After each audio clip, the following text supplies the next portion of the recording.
Welcome to This Week in Missouri Politics on the debate day. Everyone's been waiting for the St. Louis debate. Now it's here.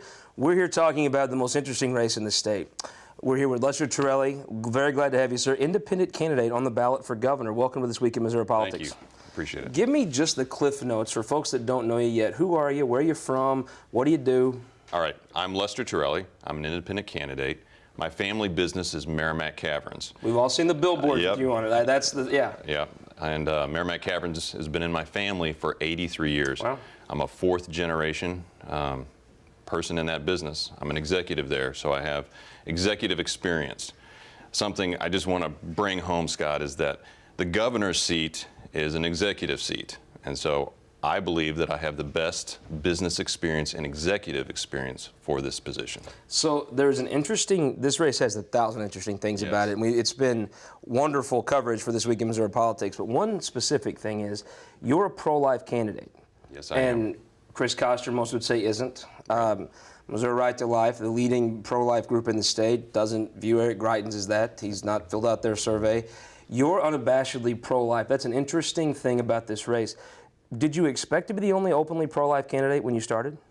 I didn't expect that, but I'm unashamedly pro-life. I've even included that on some of our billboards on the highway. Sure. And it's a challenge that I would propose to the other candidates. Would you say these 6 words? I believe that life begins at conception, and I do. Science proves it, and I believe it. And if I believe something in my heart, then I have to follow through with that. The pro-life issue, I haven't always been on this side of the fence, interestingly enough. Growing up, even though I grew up in church, I didn't find this particularly interesting, and actually I was on the other side.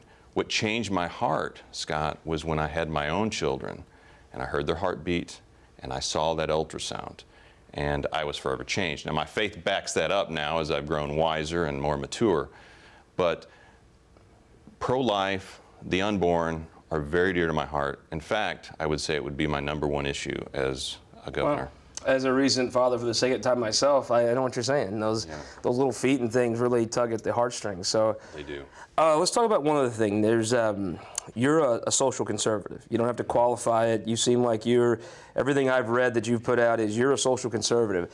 It was the leading issue for the first time in a while in the General Assembly, something called SGR 39. Yes. Senator Onder, one of the leading Republicans, one of the leading social conservatives, put forward a bill to make it illegal to sue somebody if they didn't want to provide services at a gay wedding.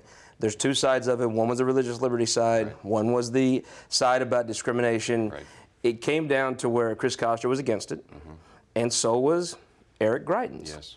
Where do you stand on the issue? If I were governor at that time, or in the future, I would pass that bill if it made it through the House and Senate. We need to protect our institutions of faith, and as well, I believe business owners. I'm a business owner. And perhaps the reason that bill didn't pass through was the language. Part of being a leader, I understand that language is imperative to forming consensus. So, But you'd say you'd be on the side of religious liberty in that situation. Absolutely. It's an interesting thing. One part I think, some folks in the media are all too happy to have this not be discussed. But in this race, you haven't heard a lot of social conservatives feel like they have a natural home. Is that a place, as you travel the state, do you feel like you could be the natural home for some of the social conservatives? Well, absolutely. People are drawn to me for that reason, also because of my faith. I'm very bold in saying that I'm a Christian and that I follow Christ. But also, people have found that I'm being led by my heart, Scott. I balance that with my intellect and my experience. But not being a politician and being a businessman, being a family man, I'm honest and I'm open and I'm genuine. And I think people are really seeing that. Well, let me ask you one more thing. You are a businessman. Yes. We've heard Chris Koster's not. Yes. Eric Greitens said he kind of runs a bank. It's a motivational speaking company. You actually run a business where you have to turn a nickel into a dime and provide for people. Right. You know how the government has the government ever called you and said, can we do anything for you today? No. As a business owner myself, I think the purpose of state government sometimes is to run people out of business. Do you think that you have a unique advantage and a unique platform, whether you're successful next month or not, to maybe speak up for some businessmen that just want the government to stop helping them, just go away? Right, business owners are overregulated. We've felt that over and over. And I can speak on the behalf of business owners. I can speak on the behalf of being a job creator. I've done that. I'm also an entrepreneur. I've had other businesses as well. I understand what it's going to take to bring businesses to Missouri with a unique perspective. I can't say the other candidates can say that. And I hope the viewers understand that we've been in a cycle where we have elected officials who don't know a lot about executive or administration or business. I'm that guy. Well, sir, I've seen your billboards. I'm glad you came here to share your views on This Week in Missouri Politics. We look forward to discussing your campaign and your candidacy as the weeks go on in the Missouri Times and here on the show. I appreciate it. We'll be right back with a great opinion maker panel. We have a Tim Jones, Jeff Mazur opinion maker panel I think you're going to really enjoy. But we'll leave you first with this week's leading Missouri economic indicators.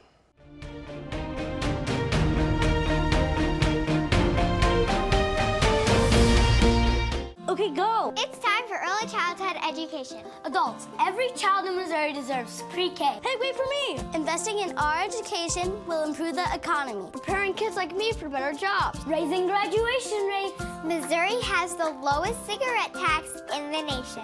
If you don't smoke, you don't pay. Politicians can't touch any of the money. Not a dime. Sorry, politicians, it's for our education. Vote yes. Your children deserve it. For more than a century, the St. Louis Carpenters Union has shaped our communities. Through trusted alliances, we deliver skilled professional craftspeople while our business partners provide the kind of quality jobs that keep our economy humming. It's a blueprint that has worked since 1882. Turning Missouri into a right-to-work state stalls progress, wipes out jobs, and kills momentum. Right to work is wrong for everyone. Let's keep Missouri moving forward. Visit carpdc.org to learn more. For years, Jason Kander has been trying to create a liberal majority. They're going to call you pinkos, commies, lefties, activists, liberals, and tree huggers. If you stay true to your values, they're going to have to call you the majority.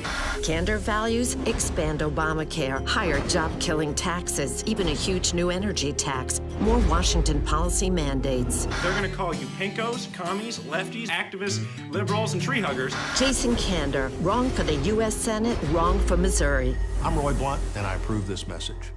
All across Missouri, our new car and truck dealers are building strong local economies. When you buy a car or truck in Missouri, you're helping to support over 20,000 Missouri families who rely on the auto industry for good-paying local jobs. You're also helping fund our communities, schools, first responders, and our roads because dealers generate millions of dollars in tax revenue. Missouri's automobile dealers have been the foundation of our communities for generations and for generations to come.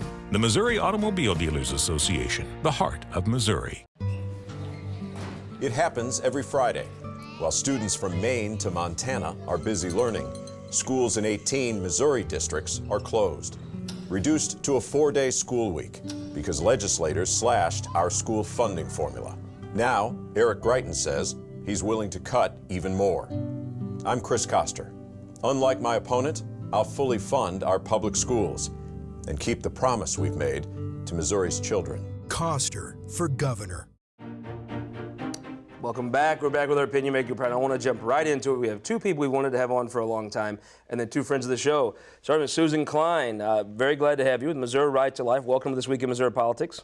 Thank you, Scott, for having me. Former House Speaker Tim Jones, friend of the show. Glad to have you back, sir. Good to be back. Thanks, Scott. First time on the show. Very glad to have Alderwoman Lyda Krewson, candidate for mayor. You've started a trend. Everybody wants to be the mayor. It looks like that.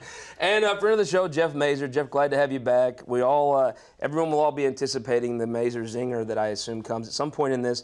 And I'll just ask, does it start with a presidential debate?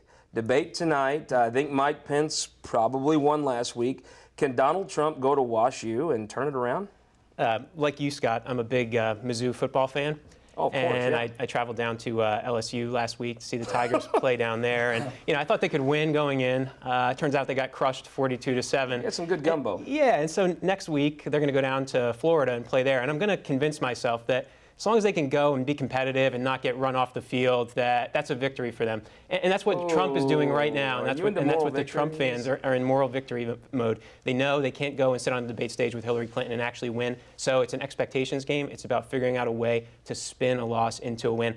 I know if the Tigers lose by 3 points, it's still a loss. And I think Donald Trump knows a loss is a loss in the debate as well. I think, to be fair, Donald Trump does have a little bit of a lower set of standards for a victory. I mean, he doesn't do this. He hasn't been in politics for a long time. I think his standard of victory may just be don't say anything really dumb. That could be tough. You're right, but I think Hillary Clinton may have to, she has to do more to win if he can control himself, right? Isn't that there's a different dynamic for Donald Trump, I think. I think Donald Trump has brought a different dynamic to this race since the day he entered it. But I think that that's not a good dynamic for Missourians or for our country. Well, Mr. Speaker, you know this state very, very, very well. Mike Pence seems like he's exactly tailor-made for Missourians to love. Midwesterner, talks like a Midwesterner, very good connection with his faith, conservative. He won the debate, but I think in Missouri, he really won the debate. Oh, absolutely. And here's a governor with a great track record. 140,000 new jobs in the last 5 years in right-to-work, low-tax Indiana. And you and I have a little bit different of opinion on the right-to-work issue, but I would also like to point out that Indiana has created 50,000 new union jobs as well, whereas Missouri has lost 5,000 union jobs over the same time period. Missouri is stuck in the dustbin of economic debris because we have an antiquated system here. We have all these states around us, like Indiana, like Arkansas, like everybody but Illinois, basically, where you have Republican governors leading the way, like Mike Pence. And he destroyed Tim Kaine, who looked, I don't know, he was either on something or Hillary put something into him. You know, he had this hysteria the other night where he couldn't focus on anything except interrupting Mike Pence. And everybody from CNN to MSNBC and everybody in between said Mike Pence won that debate. Susan Klein, I thought Tim Kaine looked like the kid in the class that says, "Oh, teacher, you forgot the pop quiz."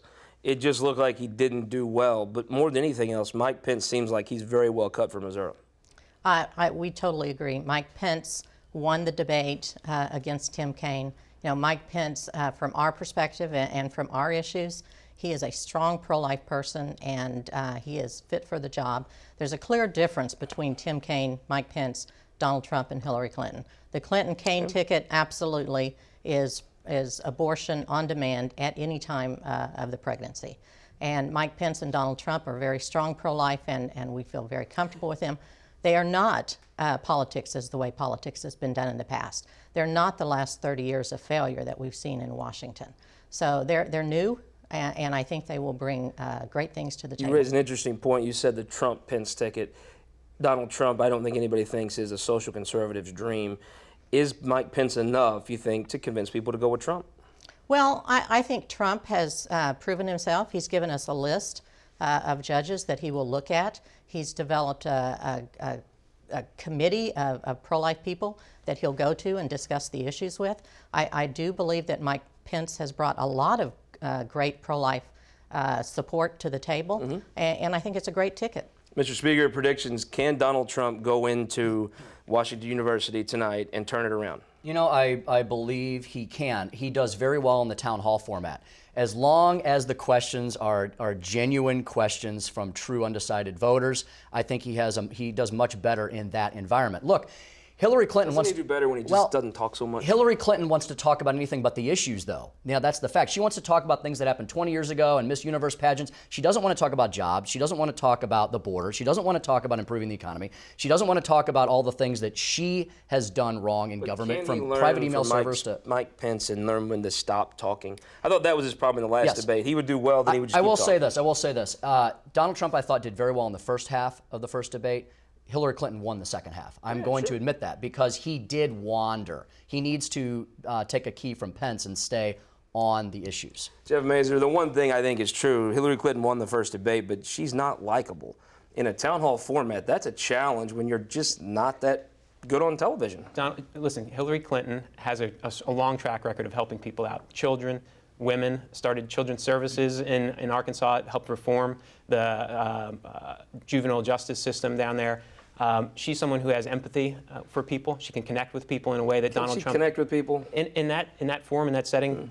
Hillary Clinton can talk to So voters. you think a town hall format helps her because she doesn't connect people Donald well. Trump does not have an ounce of empathy. He's I not agree with like any person there who's in that forum, who's in that town hall asking him questions. He can't connect with people, and I think that's very The critical fundamental for thing a is town Hillary hall. Clinton wants the government to help you, and Donald Trump wants the government to get out of your way and help yourself, right? Well, I mean, Donald Trump wants to help himself. Every one of those people in that room, he wants to profit at their expense, and that's part of what his campaign has been about. It's part of what his business has been about his whole life. Ms. Cruzen, there were folks that said when he found out a way not to pay tax for 15 years, they were like, wow, that's awesome. He should put on a seminar at the airport Hilton this weekend and help everybody. I don't know that that plays well outside of certain Republicans, right? If you don't own a business, that's hard to sell, right? You know what, I think even if you do own a business, most responsible businesses understand that they need to pay their fair share in taxes. The other thing that I would say is Hillary Clinton will represent our country so much better than Donald Trump, just in terms of demeanor and the way that she will deal with other people. Do you think that Donald Trump will represent our country well in international negotiations and dealings? I don't. I mean, that is a fair point. Well, but I don't think Hillary Clinton has represented our country very well when she's got the blood of 4 dead Americans on her hands from Benghazi. I don't think she's represented our country well when she partook of the failed Obama foreign policy. How many Syrian red lines have we had to cross here? This is a guy who we learned last week is doing business with Iran. The very same people we have statewide candidates here saying we shouldn't be doing business with Iran. Donald Trump was doing it. Was she part of the $140 billion of gold that was delivered on the pallets? I mean, talk about blood for hostages. I mean, Hillary Clinton, you said earlier that Trump doesn't connect with people. It's exactly why he's our nominee. He does connect with people. Hillary Clinton is the most carefully scripted, most kept in the back room, coddled candidate I've ever seen. I've met Donald Trump face to face. He is an engaging person, a warm person. Hillary Clinton could not sit down with you or me and have a beer and hang out. There's no way she could do it. Susan, I want to ask you, I think Donald Trump connects with people. Does he connect with, or is that enough, though? There is a group of people that Donald Trump connects with exactly well. I think it's a lot of folks, maybe in Jefferson County, the Boot Heel. There are people that some of the well-represented demeanor have worked out trade deals that have not helped this state. I think he connects with those folks. Are those folks enough, though? I mean, I don't know that Hillary Clinton connects with people, but you do. I think a regular person would feel safer with her. But, you know, safe just brought you NAFTA. Well, and I take issue that Hillary relates to women and works, and stands for women's issues.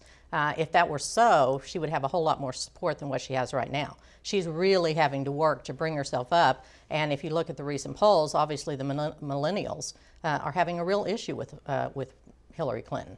So I think Donald Trump does well because the populace, the general election electors, people who are going to go out and vote are actually, excited about Trump because he's not what we see as a politician. He's a regular person. Quick just predictions. like us. Does this debate end up mattering, and who wins it? I think Donald Trump, if you look at where he's come from the beginning and where he is now, obviously he's not a polished politician like Hillary, but that's not what people want. So I think he wins. Mr. Speaker, does the town hall format benefit Hillary, and does it matter? Short of anything else happening in the next 30 days, the debates do matter because they are the big national focal points. They are the snapshots in time that people are going to be watching to make their decision. Does the debate matter? The debates do matter. Donald Trump is playing on the fears of people. He's name calling, he's insulting people, he's interrupting people. I cannot imagine that is the man that we want to represent us on the world stage. Does the town hall format, who wins it, and does it matter? Hillary wins, debates don't matter, despite the fact that she wins. These candidates are who they are. They're the same candidates in largely the same position they were at the day this race was formed. It doesn't matter. I don't know if it's just taken in national media news, but I feel like Donald Trump was doing well before the first debate. I think maybe ebbed a little bit after. Like I said, I think they're in the same position right now as they were the day after the primaries were over, and I think that's where it's going to end. Let's talk about another race in Missouri that definitely is impacted by the presidential race, the governor's race. Mr. Speaker, we've been working with Remington. Jeff Rowe out of Kansas City's firm. We saw a big swing this week. Went from 16 points last week down to 3. A lot of that seems to come from maybe, 1, the Greitens campaign doing well, the race tightening, and 2, Mike Pence really had probably the best night of the Trump campaign in Missouri. You saw as the debate went on when we were polling, more and more people go Trump, more and more people go Greitens. Is that how Greitens gets in the governor's mansion? Possibly. There's been a couple different sets of polling. There's your polling, and there's some other sets of polling out there. that haven't shown the wild swings, but have shown more of a Koster trajectory of kind of stair-stepping up each cycle that these polls come out. I will say this, no matter who wins the governor's race, we're going to have a better governor. You know, Jay Nixon's been an absolute failure. Chris Koster used to be a Republican, and I'm hoping he's still got some of that soul in him left, you know, where he will reach across the aisle. And in fact, I know for a fact he is currently reaching across the aisle to some of our current legislators. Last week, Ron Hicks endorsed him on the show. Well, you know, and let me say this, though. You know, if Eric Greitens does win, that could help some of the issues that I've supported for a long time get across the finish line, right? Like right to work, like tort reform, like tax Chris cuts. Koster signs a tax cut. I don't think he signs an education reform bill, really. On those two issues, Chris Koster is probably I am hopeful that he will stand up for Missouri's children like Jay Nixon has. I trust him with the farms. I trust him. The NRA trusts him with guns. Susan Klein, you've been a big part of this race. Is Missouri Right to Life? There's so many of these groups you assume are going to support the Republican. You, along with the NRA, Farm Bureau, Cattlemen, we could go on a long time, have not supported the Republican, and I think a lot of people have taken notice of that. Well, unlike these other organizations, obviously they, have endorsed Chris Koster. Missouri Right to Life PAC has not and will not endorse Koster because he does have a history with us whenever he served in the Senate and has a lot of votes against pro-life issues. Greitens, we've had issue with because he has refused to fill out the survey. We've been trying to contact him for 7 months to have a meeting and to get him to fill out the survey, which he has actually filled out the survey, and we are in conversation with the Greitens campaign. However, it's taken he has sent it to us. It has taken us 7 months to get here. We're 4 weeks before the election. Yeah. Obviously, we have a lot of questions. That doesn't mean there's an endorsement. The MRL PAC looks at several different issues to do an endorsement. The survey is just one of those things. So we're looking to a meeting with Greitens, and at this time, there's no endorsement in the governor's race. Jeff Mazur, we had a guy on today that was kind of struck me as the only unabashedly pro-life person. What do you think is a win for social conservatives? If he gets 5%, 7%, I mean, that's a statement. I don't think we can talk about the governor's race today without talking about kind of buried the lead here, about what's happened this week, and that's Eric Greitens' unwillingness to release his tax background and history, and it really begs the question what he's hiding. And frankly, Scott, I haven't seen a return mishandled this badly since Stan Kroenke took the Rams back to Los Angeles. There it was. And I think it raises a bunch of valid questions why he doesn't want to turn that over. Is it that he's made millions of dollars on the speaking circuit like the Clintons? Is it that he's taken payments from foreign corporations? Is it that he's got some kind of weird financial situation from a dissolution of a previous marriage? I mean, all these are fair questions, and we don't know the answers to any of them because he's refused to release his tax return. Scrooge, you've been in politics a while. It looks like Chris Koster very adeptly waited, and then Eric Greitens said, if you release your returns, I'll release mine. The next day, Chris Koster does. Eric Greitens says, I don't really mean that. I think there's an issue of debates. I wonder, though, in this environment where Hillary Clinton will do very, very well in the city of St. Louis, not very well other places in the state, is that argument lost in the Hillary Clinton-Donald Trump tax argument?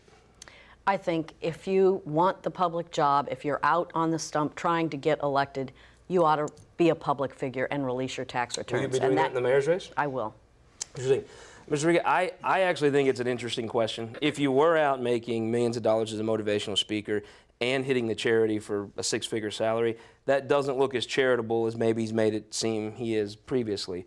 But I just think that it's a rare time. Hillary Clinton, in every survey, is devastatingly unpopular. Is the argument too close to Hillary Clinton's argument to really cut through for Koster? You know, here's the issue. When you can't have it both ways. So when you throw down the gauntlet and say, if you do this, I'll do that, and then that person does what you ask, and then you don't follow through, that's a problem. Now, you sound like a corrupt, embarrassment politician making common sense statements. You're such a wise man, you beat me to my second point before I made it. I was going to say, you also can't run around and accuse everyone, including probably the four people at this table, of being part of the culture of corruption, and then not yourself be as transparent as you should be. You know, I don't know that there's anything to hide. I'm maybe not as cynical as my good friend Jeff here. But on the other hand, it does always beg why have the questions out there if you can dispense with the questions? And as a state legislator, you know, I had to fill out forms, 2 or 3 forms every year, all kinds of disclosures, and the people had the right to see it by the law. It's an interesting thing. You know, Donald Trump's never said he would release his tax returns. He's always been very consistent. Eric Greitens said he would, then didn't, and Koster tied it into a debate thing. I assume they end up debating. I wonder if the issue really cuts through, and I'll just ask the corrupt embarrassment lobbyist, Susan Klein. Well, obviously, everybody wants somebody who's real. And I think Trump has showed that he's not your typical person. He doesn't read from a script. If he wasn't real, why would he ever say some of these things, right? Yeah. He answers the questions point blank. Sometimes it's not necessarily like what we want to hear, but he's real, and that's what the people are looking for. Greitens, you know, he talks a lot, and he says he's pro-life, but you know, people want to know, how does he define it? And so far in 7 months, he hasn't been willing to sit down and tell us how he defines it. So you know, we want to know he's real. Jeff Mazur, it's interesting. I do see some Republicans just swallowing their pride and saying, okay, I'll stand by the guy that says I'm a criminal. Some of them don't, though. You do see some, like Ron Richards, not a guy you push around. Some of them, the pride issue, they can swallow easier, but... I think one of the most incredible subtexts of this gubernatorial race, one I never expected to see, is the absolute abject failure of Eric Greitens to consolidate the Republican and conservative base in the state. Well, even the attempt. I don't think he's really made an attempt at whether he's attempted it or not. I mean, you know, it's an expectation. People on our side of the aisle just assume that the primary is going to be over. Republicans are going to line up behind their guy, whoever it is. That hasn't been the case in this race. No, I believe Eric Greitens might even be a constituent of yours in the Central West End. He is. Do you think Lives that's in the part of Central it? I West mean, it is a little hard if you live in the Central West End to go to West Butler County. And I mean, you're an alderwoman and might be mayor of St. Louis, and I'm just a simple hillbilly from West Butler County. But I'm from Moberly, Missouri. well, then that's why we relate to each other. But I think if you live in the Central West End, it might be a little hard to go to a farm and quite understand their background, you know? I don't know if that's the case or not, but I do know that if you live in the Central West End, the city of St. Louis, or the state of Missouri, you ought to be able to relate to all the people in the state of Missouri, and you have to go everywhere. Prediction, where do you think the governor's race ends up? We went last week and the answers were surprising, but if the current trajectory is Trump at +10, where does the governor's race end? You know, obviously Greitens kind of pulled out the primary.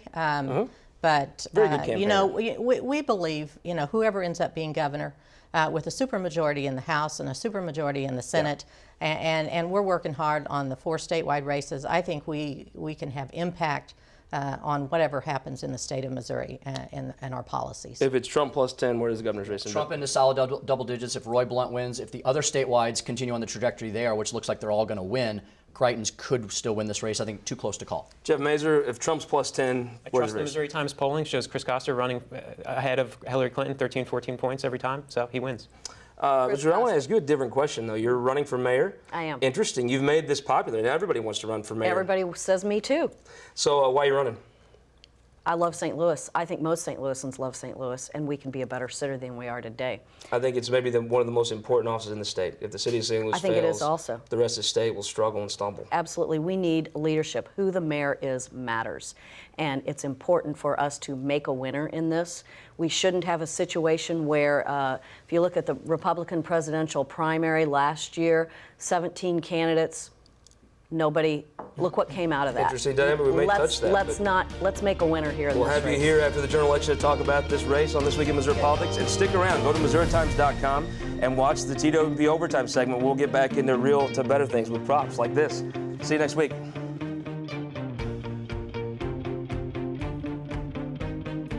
This Week in Missouri Politics, brought to you in part by Sterling Bank.